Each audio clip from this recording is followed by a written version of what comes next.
somebody wrote in and said, I want to start helping new shooters. Great. What are some ways to make sure they have a great experience? Good question. This is a good one. It is. And Dakota, I'm going to let you handle it. But before, I want to say, if you really want to help new shooters, and you really want to introduce people to the gun sports who have no experience, check out our shooting socials. We have a lot of opportunities for you to come and teach. We have a waiting list for people who want to have a first-time shooting experience.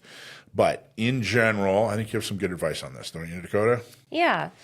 So I think this is a twofold situation, right? This could be a situation where you have a friend who has absolutely no shooting experience and you're giving them their first experience ever. In that case, I think it's really important that they know the safety rules ahead of time. Nobody wants to show up at the range and be worried that they're breaking the rules or they're doing something wrong. So I think first things first, explain the 4 rules of gun safety, help them get comfortable with whatever gun you're going to let them borrow with like dry fire at home, right? So set up a safe shooting, a safe dry fire area where you've removed all ammunition, all magazines, and you're just teaching them how to lock back their slide, how to make sure the firearm is unloaded, how to load it. And then that way they can come into the range where it's going to be loud and busy and it's going to be a lot of new, feelings for them being on the range for the first time. They're coming into that experience already knowing kind of the basics of how to use this thing, and you're not having to yell over all the gunfire and stuff. So I would just give them a good foundation outside of the range before you even walk in. The next thing would be having electronic ear protection, right? Because that helps so much. They can hear what you're saying without having to yell or having to keep asking, wait, what? Say that again. So that's super helpful. And then if there's any loud guns on the range, you can always have them double up with foam in ear protection. So they could put the foamies in first, then the electronic ear pro over top.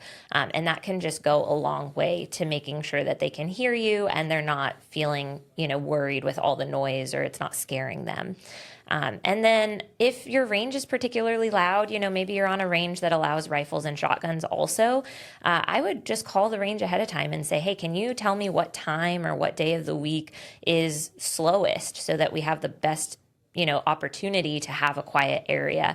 I think for a lot of new shooters, the loud rifles and the loud shotguns can really impact their willingness to have a good experience, right? They're already so tense and concerned about shooting a gun for the first time. The extra noise just kind of dampens that experience for them. I think just, giving them a good foundation up front, making sure they have good eye and ear protection, nothing that's going to give them a headache, that everything fits them properly, and then try to get a spot on the range that's a little bit quieter. Maybe a pistol only range would be a good option, like the one down at Discount Gun Mart on Marina Boulevard. But yeah, awesome. I think those are kind of the foundational things I would mention.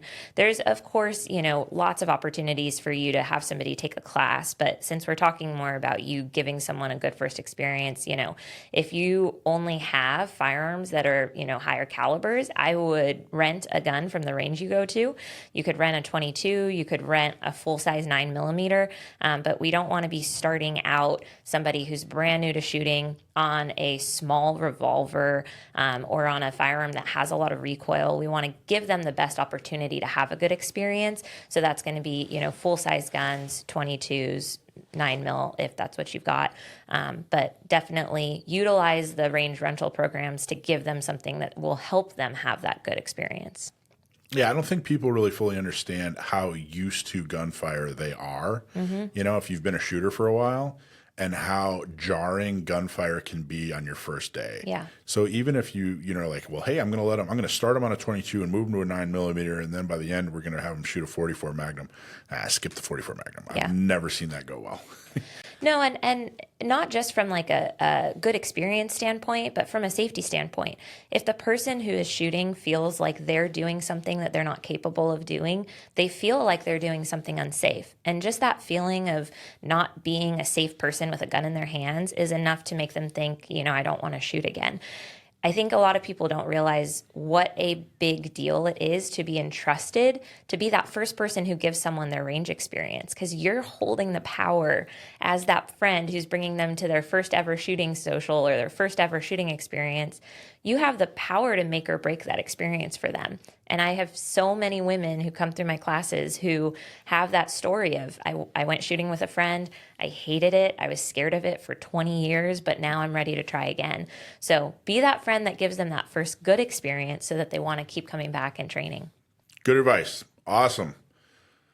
All right, let's go to our lawsuit segment. Talk about lawsuits and some of the bills that are being introduced. We actually have some big news on this one. Hey, everybody. Thanks for watching. I'm Michael from Gun Owners Radio. If you liked what you saw, please don't forget to like, subscribe, share, and make a comment. Help us out. Go to gunownersradio.com. Thanks for watching.